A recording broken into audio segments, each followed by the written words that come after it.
वो हवेली के अंदर दाखिल ही हुआ था कि तन्वी उसके कदमों में आ गिरी। वह आदमी अकड़ वाला और घमंडी माना जाता था, मगर तन्वी के होठों से रिश्ते खून को देखकर उसके माथे पर गहरी लकीरें उभर आई।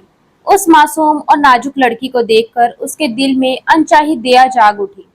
ये वही ठाकुर था जिसकी हवेली में सब उसकी हुकूमत मानते थे, लेकिन आज उसकी नजर उसी घर की नौकरानी की बेटी तन्वी पर ठहर गई थी। उसने कभी किसी नौकर की परवाह नहीं की थी, पर तन्वी को घायल देख उसका गुस्सा काबू से बाहर हो रहा था। क्यों हाथ उठाया इस पर? उसने ठंडे मगर तेज स्वर में अपनी सौतेली माँ से पूछा।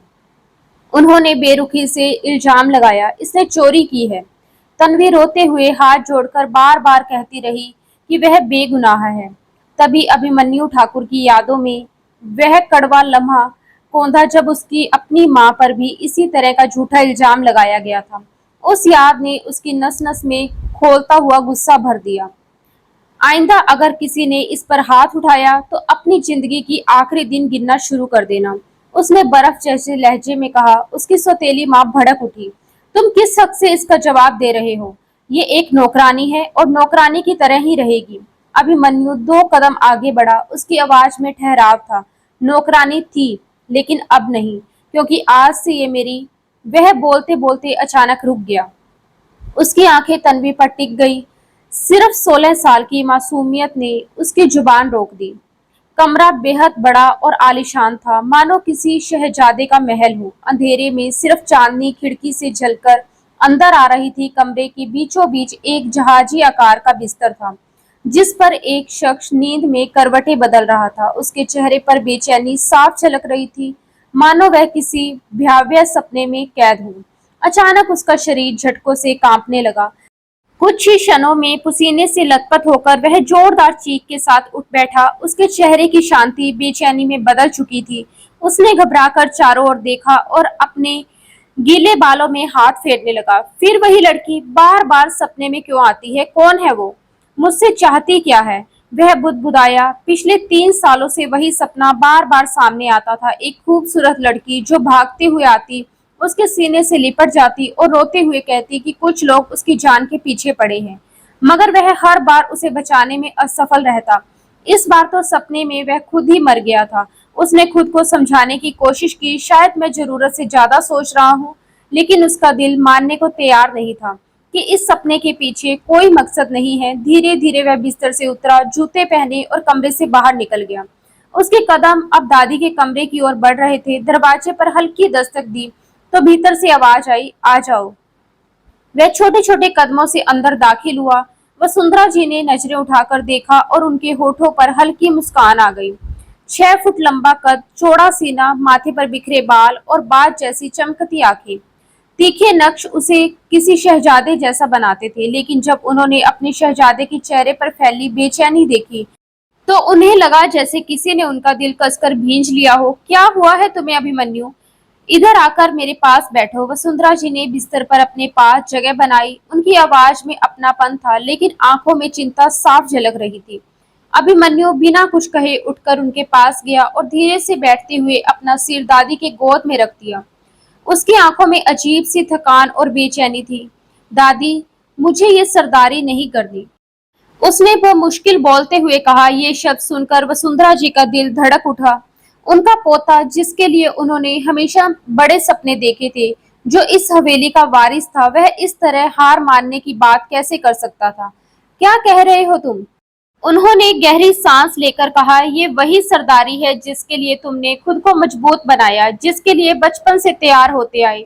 इसी के लिए तुमने सबको अपने सामने झुकने पर मजबूर किया, और अब अचानक कह रहे हो कि सरदारी नहीं करनी। आखिर ऐसा क्या हो गया है? अभिमन्यु ने आंखें बंद कर ली। उसके सांसें भारी हो रही थी। दादी, ये सब बहुत मुश्किल है। मुश्किल? वसुंधरा जी ने ताजुब से दोहराया। हाँ दादी, वह टूटी हुई आवाज में बोला। जैसे जैसे वक्त बीत रहा है, मुझे एहसास हो रहा है कि सरदारी कोई ताज नहीं, बल्कि बोझ है, एक बहुत बड़ा बोझ। हर दिन अलग अलग लोग सामने आते हैं, उनकी समस्याएं सुननी पड़ती है, फैसले लेने पड़ते हैं। कभी लगता है कि किसी का पक्ष लेकर मैं किसी और के साथ नाइंसाफी कर रहा हूँ, और हर बार दिल से आवाज आती है कि मैं सही नहीं कर रहा। वसुंधरा जी ने उसकी बेचैनी को महसूस किया। उन्होंने उसके सर पर हाथ फेरते हुए कहा, बेटा, सरदारी सिर्फ ताकत दिखाने का नाम नहीं है, बल्कि न्याय करने का नाम है। जिस मामले में तुम्हें लगे कि तुम किसी के साथ ज्यादती कर रहे हो, उस पर सबसे ज्यादा ध्यान दो। कोशिश करो कि उसे अकेले सुलझाओ। यही असली सरदारी होगी। कमरे में गहरी खामोशी पसर गई। सिर्फ खिड़की से आती हवा और दीवार पर टंगे पुरानी घड़ी की टिक टिक सुनाई दे रही थी। काफी देर तक वह कुछ नहीं बोला। फिर अचानक उसके होठ खुले। दादी, वो फिर से मेरे सपनों में आई थी। ये सुनते ही वसुंधरा जी की आंखों में समझ की चमक उभर आई। अब उन्हें यकीन हो गया कि अभिमन्यु के दिल का असली बोझ यही है। उन्होंने हल्की मुस्कान के साथ उसके बालों में उंगलियां फेरी। तुम्हारी पत्नी फिर से तुम्हारे सपनों में आई है। अभिमन्यु एकदम चौंक गया। झटके से उठकर सीधा बैठा और बेचैनी से बोला, नहीं दादी, वो मेरी पत्नी नहीं है। वो तो एक मासूम सी छोटी लड़की है। मेरी पत्नी कैसे हो सकती है वो? और जहां तक शादी करने की बात है, मैंने फैसला कर लिया है कि मैं कभी शादी नहीं करूंगा। पूरी जिंदगी अकेला रहूंगा। वसुंधरा जी की मुस्कान धीरे धीरे गायब हो गई। अब उनके चेहरे पर सख्ती थी। ये कैसी बातें कर रहे हो तुम? मैं जानती हूँ ये हवेली है, ये सरदारी, इन सब के साथ अकेलापन अच्छा नहीं लगता। अगले 2 सालों में मैं इस हवेली में तुम्हारी बारात देखना चाहती हूँ। उनकी आंखों में दृढ़ निश्चय था। अभिमन्यु खामोश हो गया। उसकी मुट्ठियां कस गई, लेकिन उसने कुछ नहीं कहा। वसुंधरा जी ने नरमी से उसके चेहरे को अपनी हथेली में लिया और बोली, इस सपने को अपने दिमाग पर बोझ मत बनने दो अभिमन्यु। मैं तो बस तुमसे मजाक कर रही थी। वो लड़की चाहे कोई भी हो, उसका तुमसे कोई लेना देना नहीं है। तुम्हें उसके बारे में सोचने की जरूरत नहीं है। उन्होंने धीमी आवाज में आगे कहा, तुमने उस सपने को दिल और दिमाग पर हावी कर लिया है, तभी वो बार बार तुम्हारे सामने आता है। सपनों में जो चीजें दिखाई देती हैं वो अक्सर हमारे मन के डर या इच्छाओं का आईना होती हैं। लेकिन जिंदगी सपनों से नहीं चलती, हकीकत से चलती है। इसलिए अपनी नजरें उसी पर रखो जो सामने है। उनकी आवाज बेहद नरम थी, मगर उनमें छिपा आदेश अभिमन्यु साफ महसूस कर सकता था। अब जाओ, अपने कमरे में जाकर आराम करो। दादी का बोलने का अंदाज अचानक ही बदल गया था। उनके इस ठंडे और दृढ़ लहजे ने अभिमन्यु को अंदर तक हिला दिया। उसे पल भर को ऐसा महसूस हुआ जैसे दादी ने उससे मुंह मोड़ लिया हो। शर्मिंदगी उसके चेहरे पर साफ झलक रही थी, मगर वह अपनी भावनाओं को दबाते हुए जरा भी बहस किए बिना उठ खड़ा हुआ। कंधे झुके हुए और कदम भारी, वह चुपचाप अपने कमरे की ओर बढ़ गया। उधर उसी समय हवेली से कुछ दूरी पर टूटी फूटी कच्ची दीवारों वाले छोटे से घर में तन्वी और उसकी माँ किरण जी के बीच बहस छिड़ी हुई थी। मम्मी, मैंने साफ कह दिया ना, मैं हवेली में काम करने नहीं जाऊंगी। तन्वी ये बात ना जाने कितनी बार दोहरा चुकी थी, मगर उसकी आवाज में अब भी वही हट और गुस्सा था। किरण जी ने गहरी सांस भरते हुए जवाब दिया, और मैं कह रही हूँ कि तुम कैसे नहीं जाओगी। मैंने बड़ी मुश्किल से बड़ी मालकिन से बात की है। उन्होंने मेरी जगह तुम्हें काम पर रखने के लिए हाँ की है। अगर तुमने काम करने से इनकार कर दिया तो घर का खर्चा कैसे चलेगा? बताओ तन्वी। तन्वी की आंखें नम हो गई। गले में अटकते शब्दों को किसी तरह बाहर निकालते हुए बोली, आपको मालूम है मम्मी, मुझे किसी की गुलामी वाला काम बर्दाश्त नहीं। आप चाहो तो घर के सारे काम मुझसे करवा लो, मैं सब करूंगी, लेकिन किसी के नीचे खड़े होकर उनकी डांट सहते हुए, उनके आदेश मानते हुए काम करना, ये मुझसे नहीं होगा। उसकी आवाज भारी हो गई और आंखों से आंसू बह निकले। किरण जी ने तुरंत उसका हाथ कसकर थाम लिया। उनकी आंखों में थकान भी थी और ममता भी। तन्वी, मेरी बच्ची, समझने की कोशिश करो। ये सिर्फ 15 दिनों की बात है। जैसे ही मेरी आंखों से पट्टी उतर जाएगी, मैं खुद काम पर चली जाऊंगी। तुम्हें वहां सिर्फ थोड़े दिनों के लिए जाना है। और तुम जानती हो, बड़ी हवेली में बहुत बड़ी शादी होने वाली है। वहां उन्हें ढेरों नौकरों की जरूरत होगी। ऐसे मौकों पर मालिक अपने काम करने वालों को अच्छे तोहफे देते हैं। अगर तुम अभी वहां काम कर लोगी तो अगले महीने का खर्च आसानी से निकल जाएगा, और ऊपर से मेरी आंखों के ऑपरेशन के लिए जो कर्ज हमने लिया है उसे चुकाने में भी आसानी हो जाएगी। किरण जी ने पहले से ही सब कुछ सोच रखा था। उनकी बातों में मजबूरी भी थी और दूरदर्शिता भी। तन्वी ने आंखों में आंसू लिए अपनी माँ की तरफ देखा। उसे पता था कि अब उसके ना सुनने का कोई फायदा नहीं। वह चुपचाप उठी और अपने छोटे से कमरे में जाकर चारपाई पर बैठ गई। उसके होठ कांप रहे थे और आंखों से लगातार आंसू बह रहे थे। उसने हथेलियों को जोड़कर आंखें बंद कर ली और फूट फूट कर रोते हुए भगवान से प्रार्थना करने लगी। हे भगवान, आपने हमें इतना गरीब क्यों बनाया? क्यों हमें ही इतनी मुश्किलों का रास्ता दिखाया? उसकी आवाज दर्द से कांप रही थी। तन्वी एक गरीब मजदूर की बेटी थी। उसके पिता का देहांत हुए अभी 1 साल ही हुआ था, लेकिन सच तो ये था कि उसके पिता कोई मेहनती इंसान कभी थे ही नहीं। वह कभी कभार ही काम पर जाते, बाकी वक्त आयाशियों में डूबे रहते। पिता की मौत के बाद तो मानो घर पर मुसीबतों का पहाड़ टूट पड़ा। 3 3 बच्चों की परवरिश अब अकेली किरण जी के कंधों पर आ गई थी। वह औरत जिसने कभी घर से बाहर कदम तक नहीं रखा था, जिसे गांव की औरतें तक ठीक से पहचानती भी नहीं थी, आज उन्हीं को दूसरों के घर जाकर झाड़ू पोछा, बर्तन और कपड़े धोने जैसे काम करने पड़ रहे थे। उनके हाथों में छाले पड़ जाते, पीठ दुखने लगती, लेकिन मजबूरी इतनी बड़ी थी कि वह सब सहना पड़ता। घर में जो थोड़े बहुत पैसे आते, उसी से किरण जी अपने बच्चों का पेट पालती। तन्वी जब अपनी माँ को थक कर चुपचाप खाना खाते देखती तो उसका दिल खून के आंसू रोता। गांव में भी किसी ने उन्हें इज्जत नहीं दी। लोग तरह तरह की बातें बनाते, औरतें ताने मारती, ये अकेली औरत बच्चों को पाल रही है, देखना अब किसी के घर में नौकरानी बनकर रहेगी। मर्द तो और भी बदजुबान थे, वे किरण जी को अजीब नजरों से देखते। कई बार तो तन्वी ने अपनी आंखों से ऐसे मर्दों को अपने घर में आते देखा जो उसकी माँ से बहुदी बातें करते, गंदी नीयत से इशारे करते। उस वक्त उसका जी चाहता कि जमीन फट जाए और वह उसमें समा जाए। किरण जी के दिल में भी बार बार गुस्सा उठता। उनका मन करता कि उन मर्दों को चप्पल से मारकर घर से निकाल दे, लेकिन उनकी हैसियत इतनी कहाँ थी। गांव के दबंग मर्दों से भिड़ना आसान नहीं था, इसलिए वह ज्यादातर दरवाजा भीतर से बंद कर लेती, काम से काम रखती और घर के अंदर ही दुनिया समेट लेती। यही उनकी मजबूरी और यही उनकी ढाल थी। तन्वी के 2 भाई थे और दोनों भाई काम नहीं कर सकते थे। बड़ा भाई हमेशा बीमारियों से घिरा रहता। उसका शरीर इतना कमजोर था कि वह चाहकर भी कोई मेहनत वाला काम नहीं कर सकता था। वही दूसरा भाई अभी छोटा था, उसकी उम्र ही ऐसी थी कि वह काम का बोझ नहीं उठा सकता था। ऐसे में घर की जिम्मेदारियां पूरी तरह तन्वी और उसकी माँ किरण जी पर आ गई थी। किरण जी ने अपनी बेटी को गांव वालों की नजरों से हमेशा छिपा कर रखा था। वजह साफ थी, तन्वी बेहद खूबसूरत थी। उसकी बड़ी बड़ी मासूम आंखें, गोरा रंग और संधी हुई काया, अगर कोई एक बार देख लेता तो बस दीवाना हो जाता। किरण जी जानती थी कि इस गांव के अयाश और बेईमान मर्द ऐसी खूबसूरत लड़की को कभी चैन से जीने नहीं देंगे, इसलिए वह हमेशा अपनी बेटी को पर्दे में रखती। जब भी तन्वी को बाहर जाना होता, वह उसे सिर से पांव तक ढककर ही बाहर भेजती। लेकिन अब हालात बदल गए थे। किरण जी की आंखों का हाल ही में ऑपरेशन हुआ था। डॉक्टरों ने साफ मना किया था कि 15 दिन तक पट्टी नहीं खोलनी और ना ही कोई नजदीकी काम करना है। ऐसे में चाहकर भी वह हवेली नहीं जा सकती थी। मजबूरी ने उन्हें झुकने पर मजबूर कर दिया। अब जो कुछ करना था वह तन्वी को करना था। तन्वी का मन तो बिल्कुल भी नहीं था, लेकिन माँ की मजबूरी ने उसके इनकार को चुप करा दिया।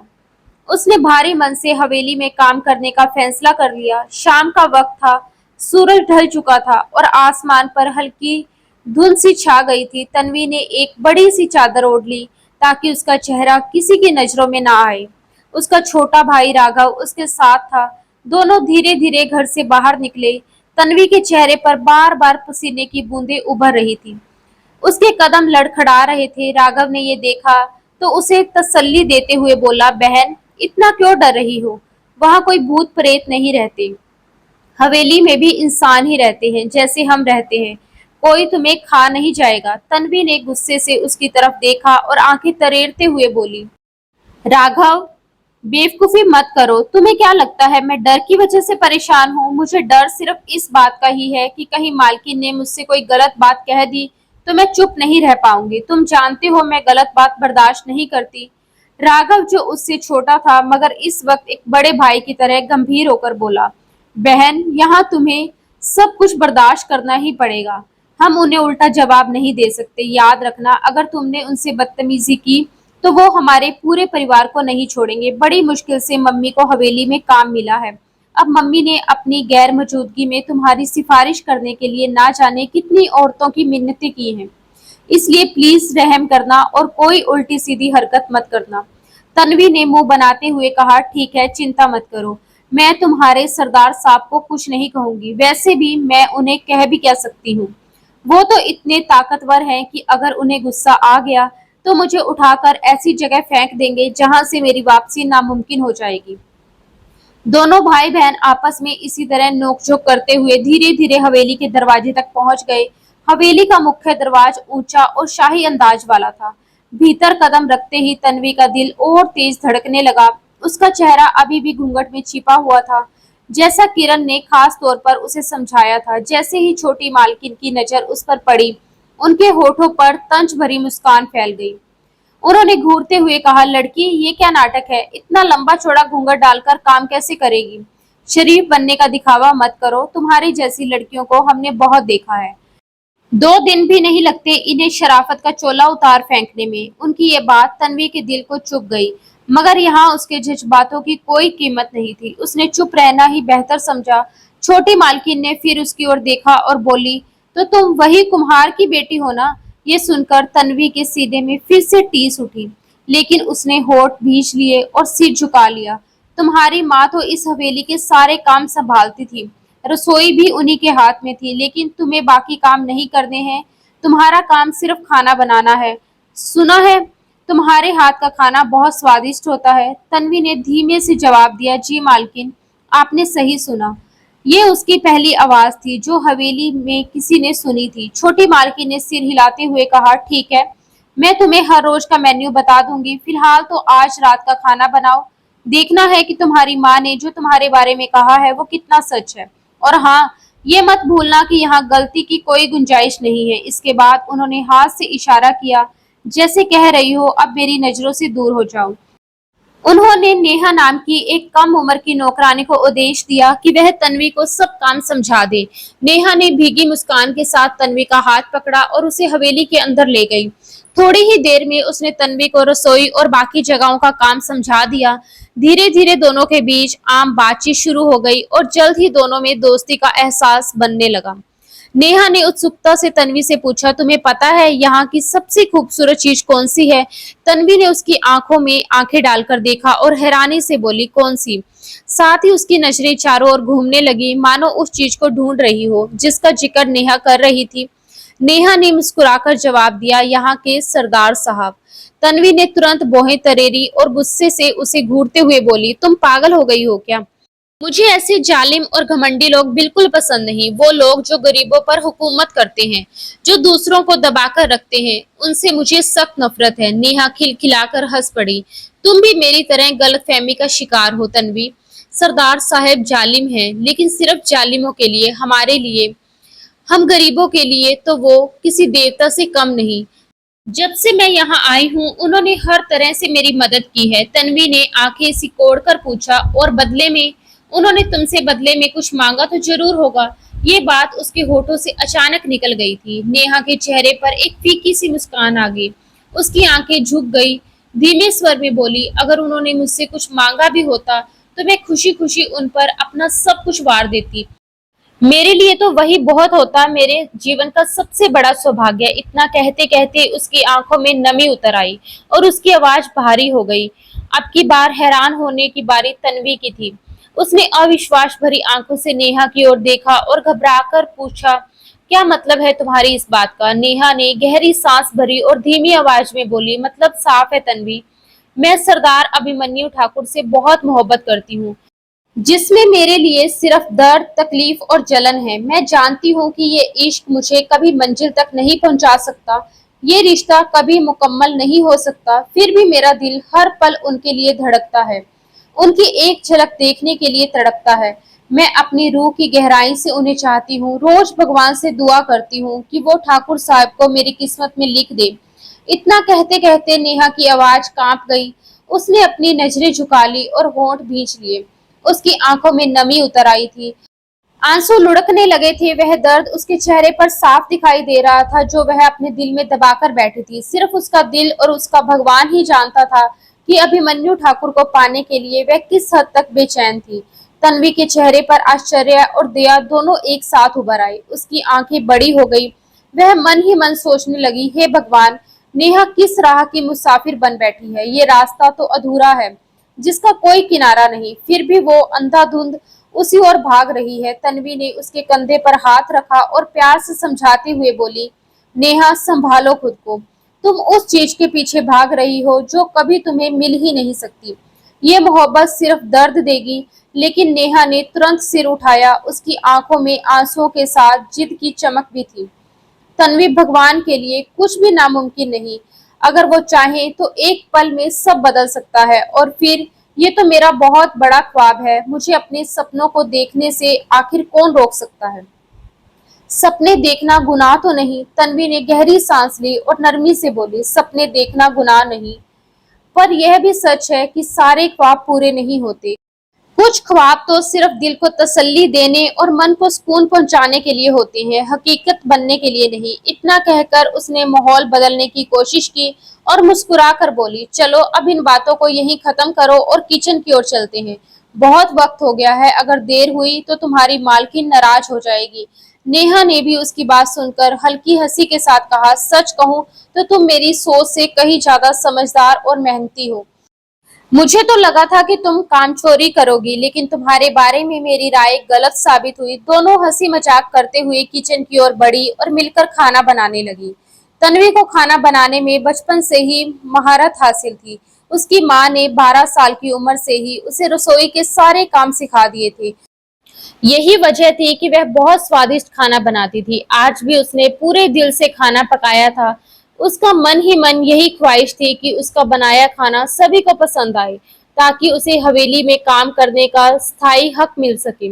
शाम होते होते हवेली के सभी लोग डाइनिंग टेबल पर इकट्ठा हो गए। सब अभिमन्यु ठाकुर का इंतजार कर रहे थे।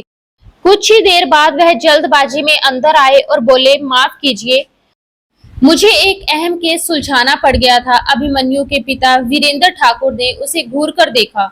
उनकी आंखों में गुस्से का ज्वाला भड़क रही थी, मानो वे अभिमन्यु को जिंदा निगल जाएंगे। मगर अभिमन्यु इस सब से बेखबर अपनी कुर्सी पर बैठ गए। हवेली का पुराना नियम था कि जब तक वे पहला निवाला ना ले तब तक कोई खाना शुरू नहीं कर सकता था। अभिमन्यु ने जैसे ही पहला निवाला लिया, वे अचानक रुक गए। छोटी मालकिन ने घबराकर पूछा, क्या हुआ? खाना अच्छा नहीं लगा? अभिमन्यु ने तेजी से सिर हिलाया और बोला, नहीं, इससे पहले मैंने इतना स्वादिष्ट खाना कभी नहीं खाया। इसे किसने बनाया है उसे तुरंत बुलाया जाए। लेकिन तन्वी तो थोड़ी देर पहले ही अपने घर के लिए निकल चुकी थी। उसे अंदाजा ही नहीं था कि उसका खाना ठाकुर साहब को इतना पसंद आएगा कि वे उसे इनाम देना चाहेंगे। वसुंधरा जी ने नेहा को आवाज दी। नेहा मासूमियत से बोली, बड़ी मालकिन, वो तो चली गई है। कोई बात नहीं, आप पैसे मुझे दे दीजिए, मैं कल उसे पहुंचा दूंगी। ये सुनकर अभिमन्यु का चेहरा कठोर हो गया। उन्होंने सख्त आवाज में कहा, नहीं, मैं खुद अपने हाथों से उसे इनाम दूंगा। इसकी जरूरत नहीं कि आप बीच में आए। उनके इस रूखे जवाब से सब चुप हो गए। फिर उन्होंने सभी को खाने की शुरुआत करने का इशारा किया। आमतौर पर अभिमन्यु थोड़ा सा खाकर उठ जाया करते थे, लेकिन आज उन्होंने भर पेट खाना खाया। उनका मूड भी अचानक से बहुत अच्छा हो गया। दादी जी समेत हवेली के बाकी लोग भी इस नई नौकरानी के हुनर से बहुत खुश थे।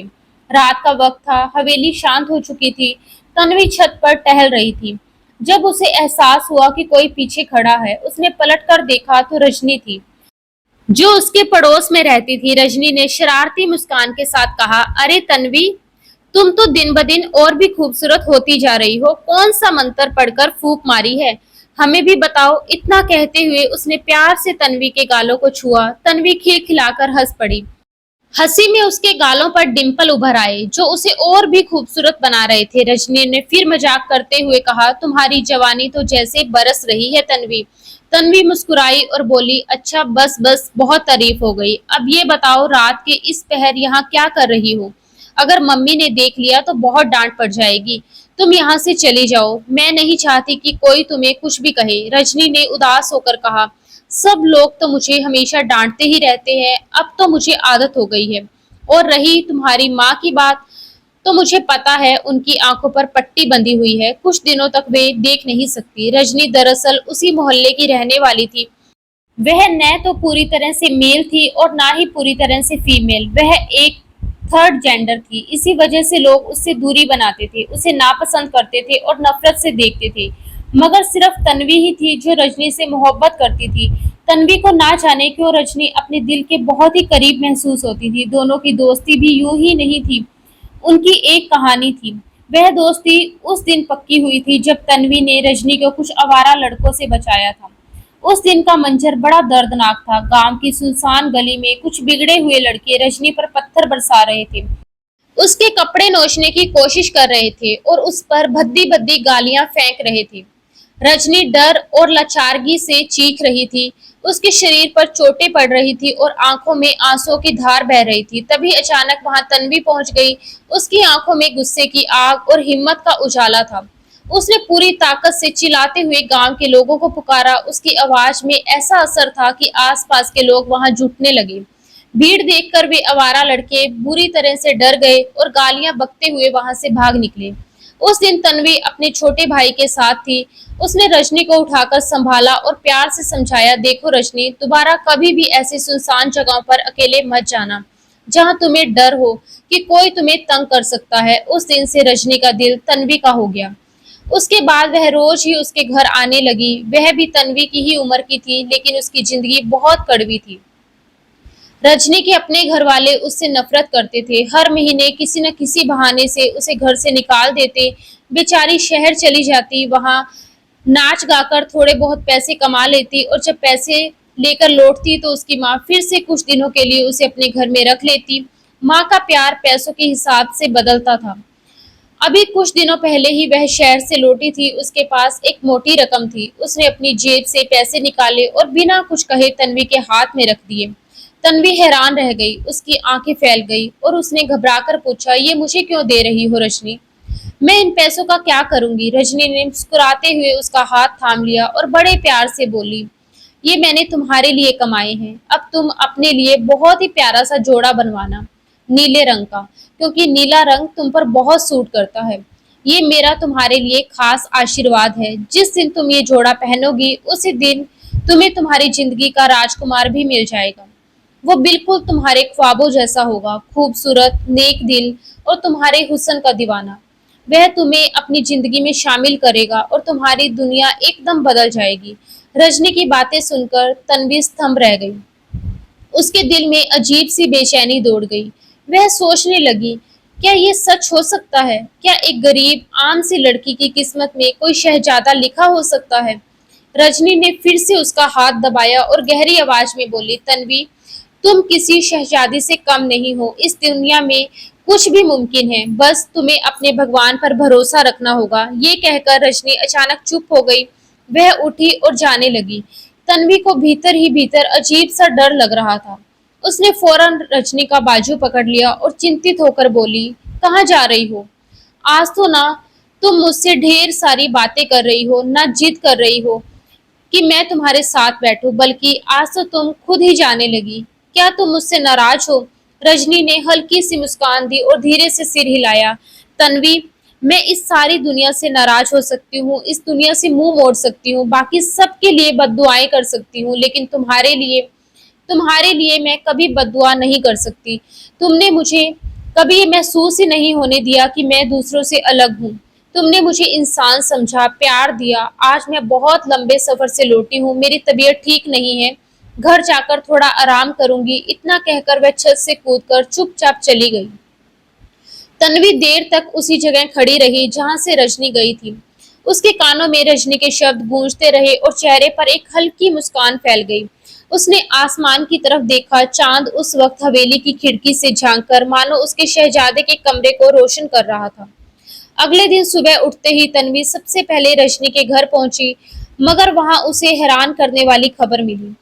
रजनी पिछली रात ही कहीं चली गई थी। ये सुनते ही तन्वी का दिल घबरा गया। उसने सोचा, आज तक ऐसा कभी नहीं हुआ। आखिर वह कहाँ जा सकती है? बेचैनी में उसने शहर में अपनी एक दोस्त के जरिए फोन करवाया।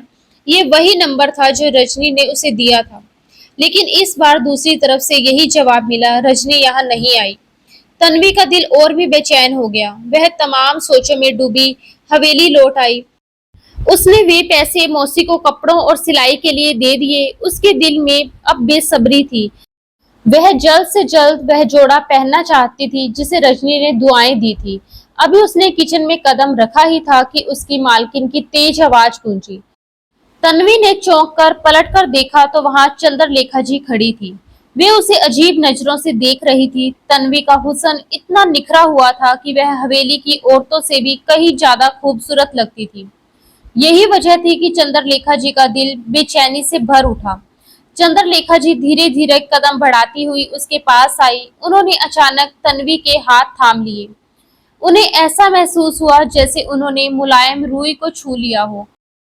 बेख्याली में उन्होंने पूछा, क्या तुम अपने घर में कोई काम नहीं करती? तन्वी ने तुरंत सिर हिलाकर कहा, नहीं छोटी मालकिन, मैं घर में सिर्फ खाना बनाया करती थी।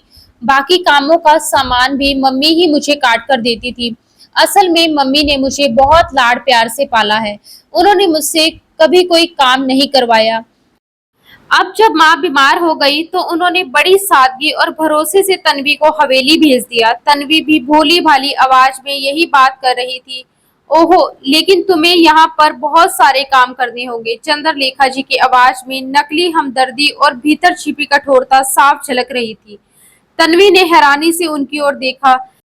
कल ही तो उन्होंने कहा था कि उसकी जिम्मेदारी सिर्फ किचन तक सीमित होगी। वह कांपती हुई बोली, मगर छोटी मालकिन, आपने तो कहा था कि मुझे सिर्फ रसोई का काम करना होगा।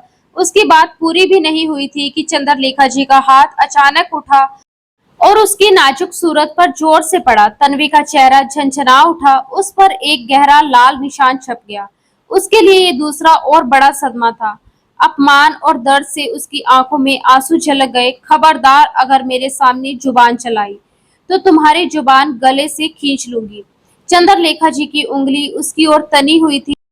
आवाज जहर घोले हुए थी। तन्वी का गला रूंध गया। वह रोते हुए चुप रही। उसे समझ आ गया कि ये औरत अपनी आदत से मजबूर है। उसे दबाना, अपमानित करना ही उसकी फितरत है। चलो, अब मेरी नजरों से दूर हो जाओ। जाकर सीढ़ियों की सफाई करो। और हाँ नेहा, उन्होंने गुस्से से दरवाजे की ओर पुकारा। नेहा, जो चुपचाप दरवाजे के पीछे खड़ी थी, डरते डरते अंदर आई। जी छोटी मालकिन, इससे पूरी हवेली की सफाई करवाओ और ध्यान रखना ये काम चोरी ना करे। तुम इस पर नजर रखोगे। कहकर चंद्रलेखा जी वहां से चली गई। नेहा हैरान रह गई। उसने तुरंत तन्वी से पूछा, क्या तुमने छोटी मालकिन से कोई बदतमीजी की थी? तन्वी ने तुरंत सिर झुकाकर मना कर दिया। तो फिर उन्होंने तुम्हें सजा क्यों दी? नेहा की आवाज में हैरानी थी। फिर उसने उसके आंसू पोंछते हुए कहा, चिंता मत करो, मैं तुम्हारे साथ सफाई करवा दूंगी। तुम दिल छोटा मत करना। दोनों ने काम शुरू किया। तन्वी ने सीढ़ियों से शुरुआत की। इसी बीच अभिमन्यु ठाकुर नींद से उठा। उसके सर में तेज दर्द था। आज उसका ऑफिस पर जाने का कोई इरादा नहीं था। उसने सोचा कि पूरा दिन हवेली में ही गुजार लेगा। तन्वी सीढ़ियां साफ कर चुकी थी और अब लॉन्च की सफाई कर रही थी। तभी ऊपर से अभिमन्यु छोटे छोटे कदम रखते हुए नीचे उतर रहा था। नींद अधूरी होने के कारण उसकी आंखें भारी थी और सिर दर्द से फट रहा था। उसने सोचा पहले कॉफी पिएगा और फिर सो जाएगा। लेकिन जैसे ही वह नीचे उतरा, उसके जूतों के निशान उसी जगह बनने लगे जहां अभी अभी तन्वी ने सफाई की थी। तन्वी का दिल कसक उठा। इतनी मेहनत से पोछा लगाया था और अब फिर से सब गंदा हो रहा था। वह जल्दी से पोछा उठाकर उसके पीछे पीछे चल पड़ी। अभिमन्यु जी ने अचानक मुड़कर देखा। ए लड़की, तुम यहाँ क्या कर रही हो? उसकी आवाज रोबदार थी। तन्वी ने झट से गर्दन झुका ली। उसकी नजरें जमीन पर थी। वह बोली, साहिब जी, मैं सफाई कर रही थी। उसकी मासूमियत भरी आवाज सुनते ही अभिमन्यु के पूरे जिस्म में एक अजीब सनसनी दौड़ गई। उसकी आंखें खुल गई।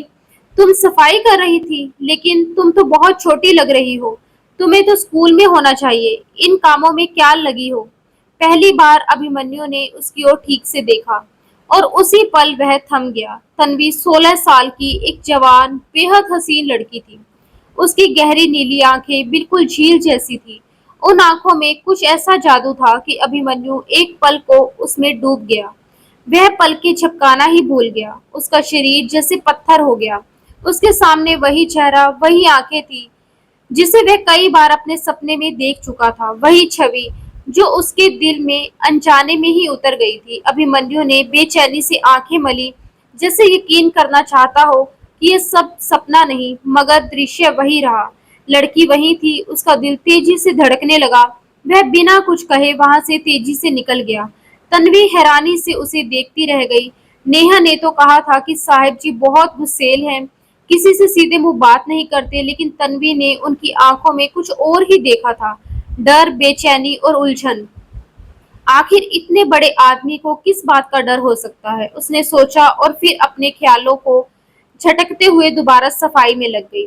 अब उसे साफ समझ आ गया था कि सिर्फ किचन का काम करने का उसका ख्वाब सबसे बड़ी गलतफहमी थी। छोटी मालकिन उससे पूरे घर का काम करवाने लगी, जबकि हवेली में और भी नौकरानियां थी, मगर हमेशा वही चुनी जाती।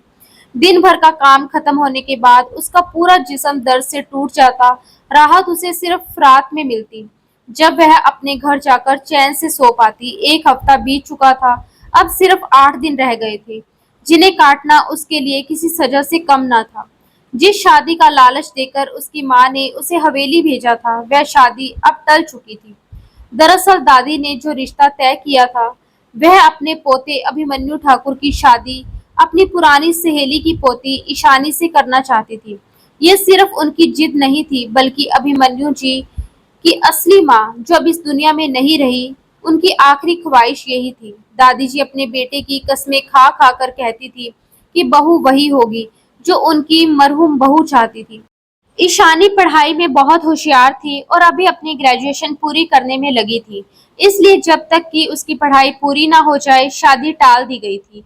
अभिमन्यु ने भी अभी इसका विरोध नहीं किया था। वह जानता था कि दादी की खुशी ही उसके लिए सबसे बड़ी थी और वह उनके फैसले पर आंख मूंद कर तैयार था। लेकिन जब से उसने तन्वी को इस हवेली में कदम रखते देखा था, तब से उसका दिल और दिमाग जैसे एक दूसरे से लड़ने लगे थे। रात के अंधेरे में भी जब हवेली के सब लोग सो जाते, अभिमन्यु करवटें बदलता रहता। तन्वी का चेहरा, उसकी झील जैसी नीली आंखें बार बार उसके ख्यालों में उतर आती। उसका दिमाग उसे समझाता, ये सब एक सपना है, वह बहुत छोटी है, तुमसे पूरे 12 साल छोटी, तुम एक सरदार हो, इतनी कम उम्र की लड़की से शादी कैसे कर सकते हो, ये जुल्म होगा। अभिमन्यु को ना हवेली वालों का डर था, ना दुनिया की परवाह। उसे बस इस बात का डर था कि कहीं उसकी वजह से उस मासूम लड़की की जिंदगी बर्बाद ना हो जाए।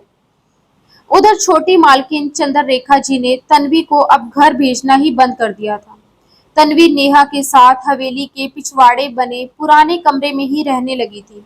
उस रात अभिमन्यु के दिल में घबराहट उठी, नींद उसे छू भी नहीं रही थी। वह कमरे से निकलकर टहलने के इरादे से लॉन में आ गया। हवेली के पेड़ों के बीच से चांदनी छन छन करके आ रही थी, तभी उसे किसी औरत के सिसकने की आवाज सुनाई दी। उसके कदम उस दिशा में बढ़ गए। वहां जाकर उसने देखा, जमीन पर तन्वी बैठी थी। उसका चेहरा घुटनों पर झुका था और आंसू उसकी पलकों से फिसलते हुए गालों पर गिर रहे थे। चांदनी की हल्की रोशनी से उसके हाथों पर पड़े छाले साफ दिखाई दे रहे थे। वह सब सहते सहते टूट चुकी थी। तन्वी बुदबुदा रही, माँ को ये सब कभी ना बताना, वो पहले से बीमार है, मैं कैसे उनका दुख बढ़ा दूं। इतना कहकर वह और जोर से रोने लगी। अभिमन्यु का दिल जैसे किसी ने मुट्ठी में कस लिया हो। क्या हुआ, किसने तुम्हें कुछ कहा है? उसकी भारी और मर्दानी आवाज गूंजी। तन्वी ने झट से सिर उठाया। उसकी लाल सूजी हुई आंखें देख अभिमन्यु का दिल डूब गया। ऐसा नहीं था कि उसने हुस्न पहली बार देखा था, उसने तन्वी से भी कई ज्यादा खूबसूरत लड़कियां देखी थी, मगर इस लड़की में कुछ और ही बात थी। एक मासूम कशिश, एक दर्द भरा आकर्षण, शायद उसके अपने सपनों का असर था कि वह अब बार बार उसी की ओर खींचने लगा था। तन्वी ने जल्दी से आंसू पोंछे और उठने लगी, मगर अभिमन्यु ने उसका हाथ पकड़ लिया। अपनी ही हरकत पर वह एक पल को हैरान हुआ। उसकी आंखों में देखते हुए वह ठोस और गहरी आवाज में बोला, मैं इस हवेली का बेटा हूँ और साथ ही सरदार भी। अगर तुमने मुझे सच नहीं बताया तो मैं खुद पता लगवाऊंगा, और याद रखना, तब सिर्फ तुम्हें नहीं बल्कि उस शख्स को भी सजा मिलेगी जो तुम पर जुल्म करता। ये सुनते ही तन्वी हिचकियां लेते हुए जोर जोर से रो पड़ी। उसके होठ कांप रहे थे। सरदार साहब, छोटी मालकिन वो मुझ पर बहुत जुल्म करती है, मुझे समझ नहीं आता वो मुझसे इतनी नफरत क्यों करती है। मैं हर बार कोशिश करती हूँ कि उन्हें खुश करूँ, मगर वे हर छोटी बड़ी बात पर मुझे मारती है। अगर कहूँ कि वो सिर्फ बहाने ढूंढती है तो ये भी झूठ नहीं होगा। ये कहते कहते उसने अपने हाथ आगे कर दिए। देखिए, आज तो उन्होंने मुझसे पूरे दिन कुएं से पानी निकलवाया, जबकि हवेली में और भी नौकर हैं। लेकिन ये काम सिर्फ मुझसे ही करवाया। इतना कहते ही तन्वी फिर से फूट फूट कर रो पड़ी। उसके आंसू रुक नहीं रहे थे। अभिमन्यु का दिल चाहता था कि वह उसका सिर अपने सीने पर रख ले, उसके आंसू पोंछे, उसे अपने साए में ले ले, मगर वह जानता था कि अभी उसका कोई हक नहीं है और वह इस लड़की को किसी गलत फहमी में डालना भी नहीं चाहता था। उसने गहरी सांस ली और ठंडे शब्दों में कहा, अपने कमरे में जाओ। रात के वक्त अकेली लड़की का आसमान के नीचे बैठना ठीक नहीं। तन्वी चुपचाप उठी और अपने कमरे की ओर बढ़ गई, जहां नेहा गहरी नींद में सो रही थी। मगर तन्वी तो अपने भगवान से शिकायतें करती रही। आखिर मैंने ऐसा क्या किया जो मेरे साथ इतना अन्याय हो रहा है? अभिमन्यु भी अपने कमरे की ओर नहीं गया। उसके कदम सीधे उसकी माँ के कमरे की ओर उठ गए। वह उसकी सौतेली माँ थी, जिससे वह नफरत करता था, मगर पिता की वजह से हमेशा चुप रहा। कमरे में पहुंचकर उसने ठंडी आवाज में कहा, मुझे बेटा कहकर मत पुकारा करो। मैं तुम्हारी असलियत जानता हूँ। अगर मैं चुप हूँ तो इसका मतलब ये नहीं कि मैंने तुम्हें माफ कर दिया है। तुम्हारा फैसला मैंने भगवान पर छोड़ दिया है। आईने के सामने बैठी वह औरत, जो अपने गहनों और चेहरे को संवारने में लगी थी, उसकी बात सुनकर एक पल को सहर उठी। फिर खुद को संभालते हुए बोली, मुझे समझ नहीं आता तुम मुझे झूठा क्यों समझते हो? मैं अभिमन्यु ने बीच में ही उसकी बात काट दी। झूठ मत बोलो। मैंने तुम्हें अपनी माँ के बारे में बातें करते सुना। तुमने मेरी माँ को मार डाला सिर्फ इसीलिए ताकि तुम मेरे पापा से शादी कर सको। उसकी आवाज में ठंडक नहीं, आग थी। गुस्से से उसकी आंखें लाल हो गई। खैर, मैं इस बारे में और बात नहीं करना चाहता, उसने कड़े लहजे में कहा, वरना मेरी ये नफरत इसी वक्त जुनून में बदल जाएगी और फिर मैं कुछ ऐसा कर बैठूंगा जिसका नुकसान सिर्फ मुझे ही उठाना पड़ेगा। उसके शब्दों की तल्खी ने हवा को भारी कर दिया। वो भी चुप हो गई थी। दोनों समझ रहे थे कि अब इस मुद्दे पर बात करना बेकार है। तभी अभिमन्यु ने गहरी सांस भरते हुए कहा, आज के बाद तुम किसी भी नौकरानी से हद से ज्यादा काम नहीं करवा पाओगी। उसके शब्द पूरे भी नहीं हुए थे कि चंद्रलेखा जी की ठंडी हंसी दीवारों से टकराई। तो तुम्हें शिकायत पहुंच गई है? वह तंज कसते हुए बोली। अभिमन्यु ने ठंडी नजरों से उनकी ओर देखा। किसी ने मुझसे शिकायत नहीं की। मैं खुद सब कुछ देख सकता हूँ। चंद्रलेखा जी ने तीखे स्वर में पलटकर कहा, मगर मेरे बच्चे, तुम तो उस वक्त घर में मौजूद नहीं होते हो। आखिर तुम कैसे देख सकते हो? और जिस लड़की की तुम बात कर रहे हो, कहीं उसके हुस्न का जादू तो तुम पर नहीं चल गया? मैं अच्छी तरह जानती हूँ कि तुम उसी के बहकावे में आ चुके हो। बस कर जाइए। अभिमन्यु का गला गूंज उठा। उसकी आवाज इतनी कड़क थी कि दीवारें भी कांप उठी। वरना मुझसे बुरा कोई नहीं होगा। चंद्रलेखा जी सहम कर खामोश हो गई। अभिमन्यु ने आखिरी बार उसकी तरफ देखा और बोला, मैंने सिर्फ चेतावनी दी है। अगर इसके बावजूद भी आपने उस लड़की को कोई तकलीफ दी तो अंजाम बहुत बुरा होगा। अब तक वह सारे नौकरों की तरफ से बात कर रहा था, मगर अब उसने पहली बार साफ तौर पर तन्वी का नाम लिया था। उसकी आंखें खून की तरह लाल थी और कुछ देर तक चंद्रलेखा जी पर टिकी रही। फिर वह गुस्से से कमरे से निकल गया। चंद्रलेखा जी वहीं तिल मिलाकर रह गई। अगले दिन शाम को हवेली का किचन धुएं और मसालों की महक से भरा हुआ था। तन्वी चुपचाप सब्जी काट रही थी। तभी चंद्रलेखा जी तूफान की तरह भीतर दाखिल हुई। कुछ कहने का मौका दिए बिना ही उन्होंने तन्वी के गाल पर जोरदार थप्पड़ जड़ दिया। तन्वी मुंह के बल जमीन पर गिर पड़ी। उसकी नाक फर्श से टकराई और खून बहने लगा। वह बाएं हाथ से जल्दी जल्दी खून पोंछने लगी, मगर चंद्रलेखा जी का गुस्सा कम नहीं हुआ। उन्होंने झटके से उसके बाल पकड़कर खींचा और फिर एक और थप्पड़ उसके चेहरे पर जड़ दिया। तुम्हें क्या लगता है? चंद्रलेखा जी चीखी। तुम सरदार साहब जी को अपने हुस्न और मासूमियत के जादू से वश में कर लोगी? ये सिर्फ तुम्हारा भ्रम है। मैं तुम्हारा ये घमंड आज तोड़ दूंगी। तुम्हारी ये खूबसूरती मैं अभी बर्बाद कर दूंगी, ताकि दोबारा कभी किसी मर्द को अपने जाल में ना फंसा सको। इतना कहकर उन्होंने पास रखा गरम चिमटा उठा लिया। उसकी लाल तपिश देखकर तन्वी की रूह कांप गई। उसकी आंखें डर से फटी रह गई। वह तड़पने लगी जैसे बिन पानी के मछली। उसने खुद को छुड़ाने की पूरी कोशिश की, मगर चंद्रलेखा जी की पकड़ लोहे जैसे मजबूत थी। ठीक उसी वक्त तन्वी ने हिम्मत जुटाई और जोर से उन्हें धक्का दिया। चंद्रलेखा जी पीछे की ओर लड़खड़ा गई और तन्वी भागते हुए किचन से बाहर निकल गई। चंद्रलेखा जी ने गुस्से में नौकरानी को चिल्लाकर आदेश दिया, उसे पकड़ कर लाओ। मगर जैसे ही नौकरानी आगे बढ़ी, हवेली के दरवाजे खुले और अभिमन्यु ठाकुर अंदर दाखिल हुआ। तन्वी दौड़कर उसके कदमों में गिर गई और फूट फूट कर रोने लगी। कांपती आवाज में उसने सब कुछ बता दिया, चंद्रलेखा जी उसके साथ क्या करने वाली थी ये भी। अभिमन्यु की आंखों में गुस्से की बिजली कौंध उठी। उसने एक पल भी चंद्रलेखा जी की तरफ नहीं देखा, बल्कि सीधे संध्या मासी जी की ओर गया, जो घर की सबसे पुरानी नौकरानी है। भगवान का नाम लेकर सच बताओ, क्या ये सच है?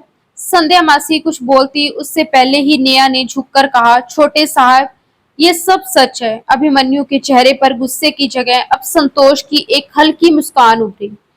उसने जेब से बटुआ निकाला और नेहा के हाथ पर रख दिया। ये तुम्हारा इनाम है। नेहा ने बटुआ खोला जो नोटों से भरा था। उसका चेहरा खुशी से चमक उठा। आखिर इस लड़की में ऐसा क्या है कि तुम हमेशा इसकी पैरवी करते हो? चंद्रलेखा जी चीखी। अभिमन्यु ने सख्त आवाज में जवाब दिया, क्योंकि ये पीड़ित है और आप अत्याचारी हैं, आप जालिम हैं, और मैं हमेशा से दुखी और बेबस लोगों का साथ देता आया हूँ। फिर भी आप मुझसे सवाल कर रही हैं। इतना कहकर उसने तन्वी के कांपते कंधे थामे और उसे उठाया। उसकी आंखें तन्वी के चेहरे पर जा टिकी। दूधिया सफेद गाल पर थप्पड़ का गहरा निशान था। गुलाबी होठ डर से कांप रहे थे। बड़ी बड़ी काली आंखें आंसुओं में भीगी हुई थी। उस क्षण वह मासूमियत की चरम सीमा पर लग रही थी। अभिमन्यु का दिल उसी पल फैसला कर चुका था। वह बोला कि जहां तक इस लड़की का सवाल है, यह लड़की मेरी। अचानक उसने वाक्य अधूरा छोड़ दिया। उसके होठ थम गए। वह कोई जल्दबाजी नहीं करना चाहता था। उसने खुद को संभाला और गहरी सांस लेकर कहा, यह लड़की मेरी हवेली में काम करने वाली एक नौकरानी है। यह कहते हुए जितनी पीड़ा उसके दिल को हुई, वह सिर्फ वही महसूस कर सकता था। दूसरी तरफ ना जाने क्यों तन्वी के दिल को भी ये शब्द अच्छे नहीं लगे। शायद वह भी कुछ और सुनने की उम्मीद कर रही थी।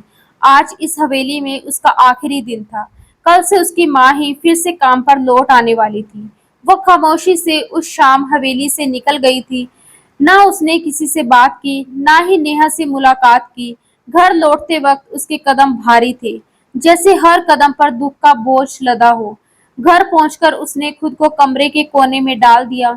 जब उसकी माँ ने पूछा कि क्या हुआ, तो उसने अपनी सारी आपबीती सुना दी। ये सुनकर उसकी माँ के चेहरे पर भी चिंता और गुस्से की लकीरें खिंच आई।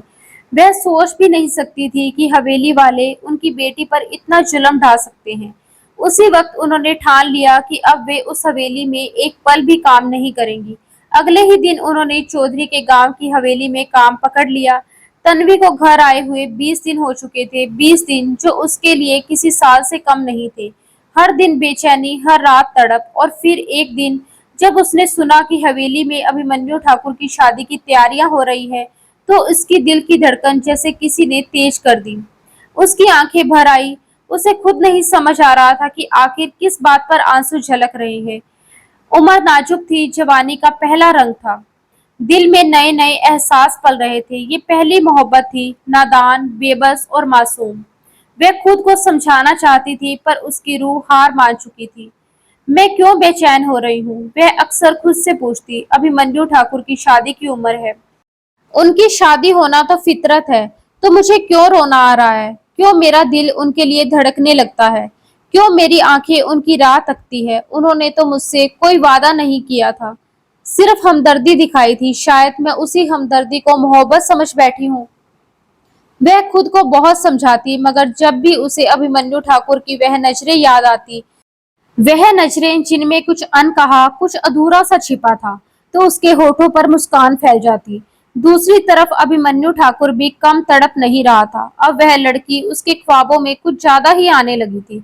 उसे खुद समझ नहीं आ रहा था कि आखिर क्यों। वह सोच में डूबा रहता, मगर हर बार जवाब सिर्फ एक होता, तन्वी। एक दिन तन्वी ने अपना नीला जोड़ा पहना। जब उसने आईने में खुद को देखा, तो उसे यकीन नहीं हुआ कि ये वही है। नीला रंग उसकी दूधिया रंगत पर मोतियों सा चमक रहा था। वह खुद को देखती रह गई। अचानक उसे रजनी की बातें याद आई। जिस दिन तुम ये जोड़ा पहनोगी, उस दिन तुम्हें अपने ख्वाबों का शहजादा मिलेगा। वह मुस्कुरा दी। कौन सा शहजादा? उसने खुद से कहा, मेरे नसीब में तो ऐसा कोई नहीं, और वह अपनी ही सोच पर हंस दी। उस दिन उसका इरादा अपनी सखी नेहा से मिलने का था। दोनों अक्सर नदी किनारे बैठकर बातें किया करती थी। नेहा भी उसे खुशखबरी देने वाली थी। उसने अपनी माँ के कहे रिश्ते को हाँ कर दी थी और 1 महीने बाद उसकी शादी होने वाली थी। उधर अभिमन्यु ठाकुर ऑफिस से लौट रहा था। रास्ते में उसने नेहा को नदी की ओर जाते देखा तो उसके जहन में तन्वी की छवि कौंध आई। वह जानता था कि दोनों में गहरी दोस्ती है। दिल ने बहाना तलाश लिया और उसने भी अपनी गाड़ी नदी की ओर मोड़ दी। नेहा ने साहब की नजरें पढ़ ली थी। वह समझ चुकी थी कि उनका दिल अब किस ओर खिंच चुका है, और अजीब बात यह थी कि उसे कोई तकलीफ नहीं थी। उसने तसल्ली कर ली थी कि मोहब्बत पर किसी का जोर नहीं चलता।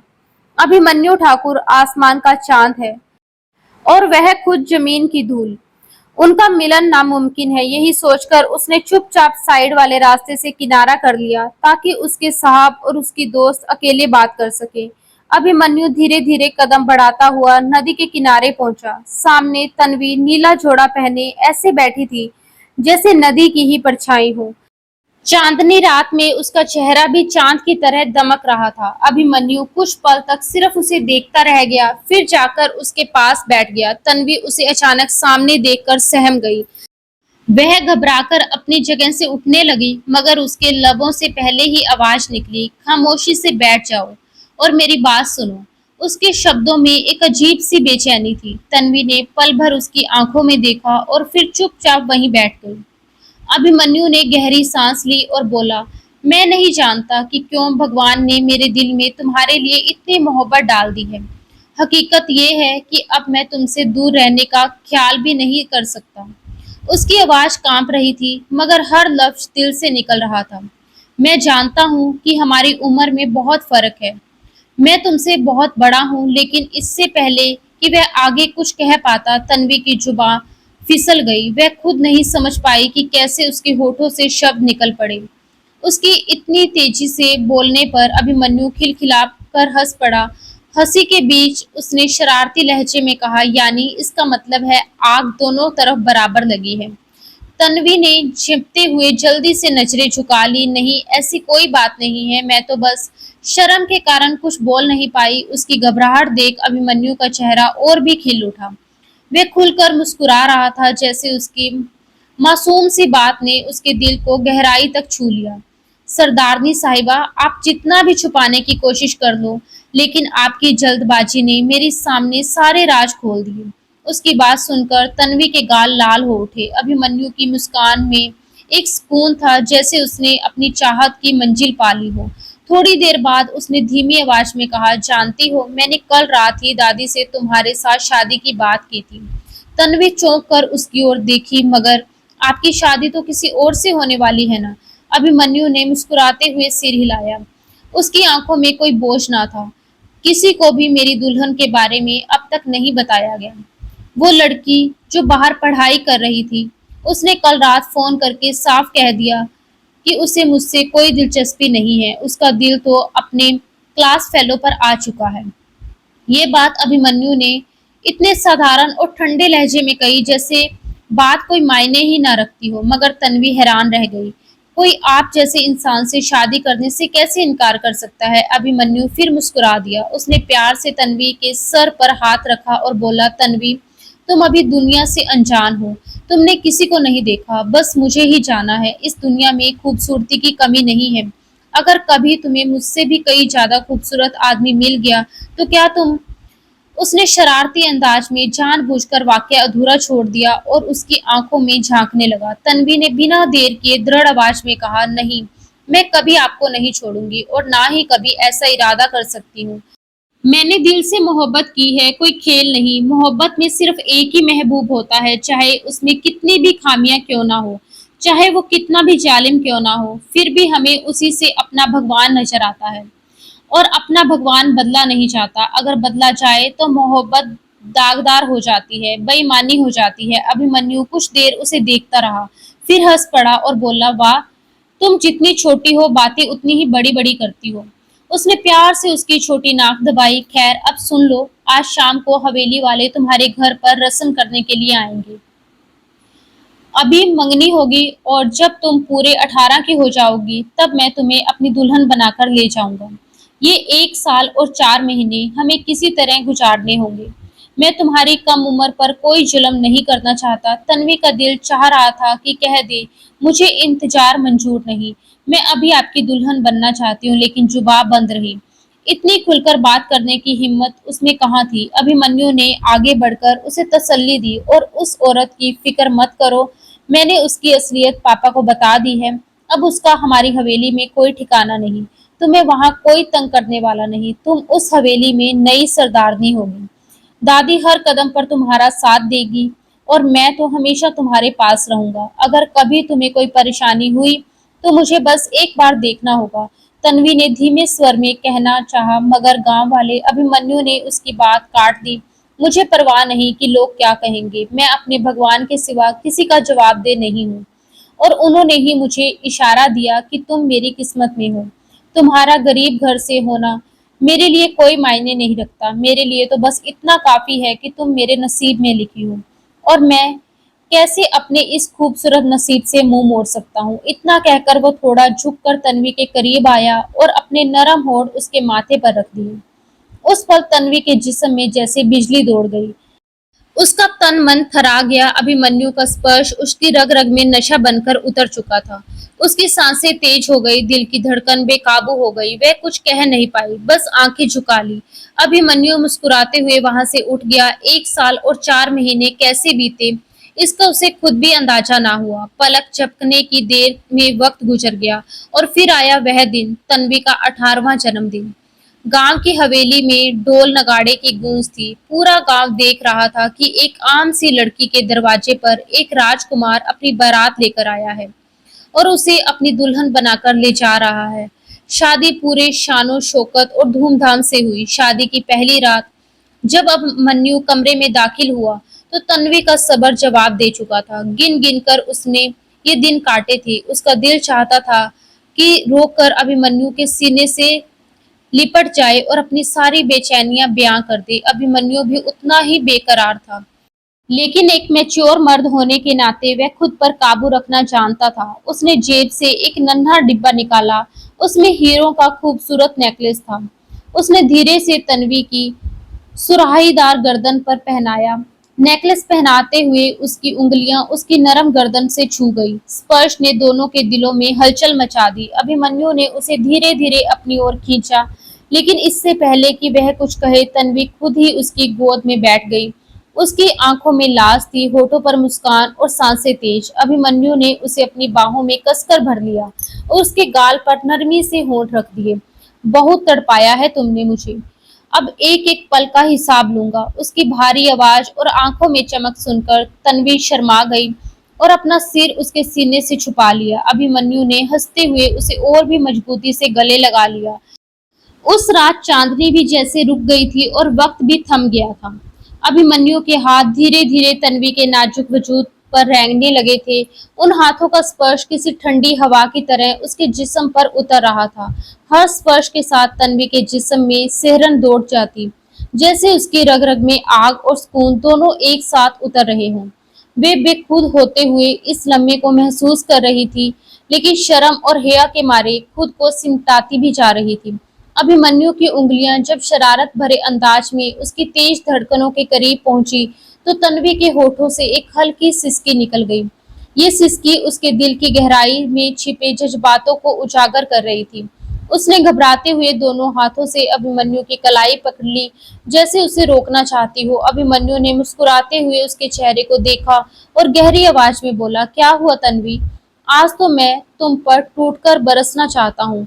तुम्हारी ना की कोई गुंजाइश नहीं है, इसलिए तो तुम्हारे 18 के होने का इंतजार किया था। अगर पहले ही तुम्हें अपनी दुल्हन बना लेता तो शायद अपने जज्बातों पर काबू ना रख पाता। मैं तुम्हारी मासूमियत छीनना नहीं चाहता था, लेकिन आज जब तुम मेरी हो चुकी हो तो क्यों रोक रही हो? तन्वी की सांसें तेज थी, होठ कांप रहे थे। उसने अभिमन्यु की आंखों में देखते हुए कहा, मैं रोक नहीं रही अभिमन्यु, बल्कि मैं तो खुद आपकी मोहब्बत में डूब जाना चाहती हूँ। लेकिन उसके लफ्ज अधूरे रह गए। अभिमन्यु ने उसके चेहरे को अपने हाथों में थाम लिया और उसे अपने सीने से कसकर लगा लिया। उसके माथे पर एक गहरा सुकून भरा चुंबन रखकर बोला, तुम मेरी जान हो तन्वी, और अपनी जान को तकलीफ कौन देता भला। मैं सिर्फ तुम्हें अपनी रूह से महसूस करना चाहता हूँ। ये कहते हुए अभिमन्यु ने धीरे से साइड लैंप बंद कर दिया।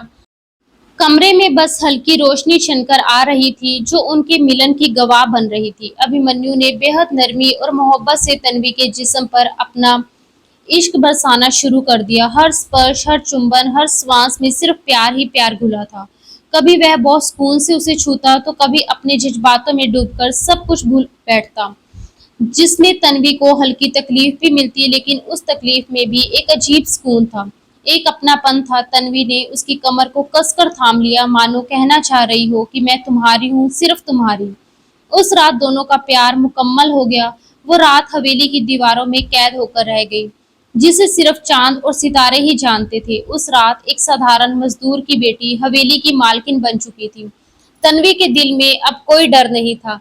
वह जान चुकी थी कि उसका राजकुमार सच में उसका है। उसके बाद से रजनी उससे मिलने नहीं आई, ना जाने कहाँ गुम हो गई। लेकिन तन्वी दुआ करती थी कि वह जहाँ भी हो खुश रहे। उसने मन ही मन रजनी का शुक्रिया अदा किया, क्योंकि उसी के आशीर्वाद से उसे उसका सच्चा राजकुमार मिला था। दिन गुजरते गए। हर नए दिन के साथ अभिमन्यु की मोहब्बत और भी गहरी होती जा रही थी। उसका जुनून, उसका पागलपन सबको हैरान कर देता। लोग दांतों तले उंगलियां दबा लेते कि आखिर ठाकुर अभिमन्यु को इस लड़की में ऐसा क्या मिल गया कि वो इसके बिना एक पल भी नहीं रह पाता।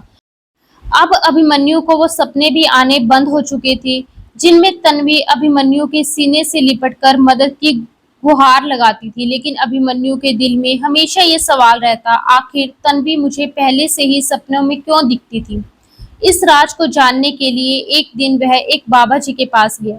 बाबा जी ने उसकी हथेली की रेखाएं ध्यान से देखी और मुस्कुरा कर बोले, बच्चे, ये लड़की तुम्हारे लिए अनजानी नहीं है। पिछले जन्म में ही तुम इसी से मोहब्बत करते थे, मगर उस जन्म में तुम्हें दुश्मनों ने एक दूसरे से जुदा कर दिया। तुम्हारा प्यार अधूरा रह गया। तभी भगवान ने तुम्हें एक और जन्म दिया ताकि तुम अपनी अधूरी मोहब्बत पूरी कर सको। ये सुनकर अभिमन्यु की आंखों में चमक आ गई। उसके सारे डर, सारे भ्रम मिट गए। वह समझ चुका था कि सच्चा प्यार अगर सच्चा हो तो भगवान भी 2 जन्मों में मिलाता है। समय गुजरा। 1 साल बाद हवेली में खुशियां दुगनी हो गई जब तन्वी ने हवेली के वंश को जन्म दिया। वह अब सिर्फ हवेली की मलिका नहीं बल्कि उत्तराधिकारी की माँ भी थी। उसकी अहमियत और भी ज्यादा बढ़ गई थी। अभिमन्यु अब पहले से भी ज्यादा उसका दीवाना हो चुका था। हवेली की दीवारें, आंगन, गलियारे सब उनके प्यार के गवाह बन गए थे। तन्वी अब वो लड़की नहीं रही जो गांव के तानों और मजबूरियों के बोझ तले दबी थी। अब वह शक्ति और मोहब्बत का प्रतीक बन चुकी थी। दोस्तों, यही है सच्ची प्यार की ताकत। मोहब्बत सच्ची हो तो चाहे जन्म बदल जाएं, हालात बदल जाएं, लेकिन रूहें एक दूसरे को ढूंढ ही लेती हैं। तो दोस्तों, आपको हमारी ये कहानी कैसी लगी कमेंट बॉक्स में जरूर बताएं। अगर पसंद आई हो तो लाइक जरूर करें और रोजाना ऐसी ही नई नई रोमांटिक कहानियां सुनने के लिए हमारे चैनल को सब्सक्राइब करना ना भूलें। धन्यवाद दोस्तों। राधे राधे।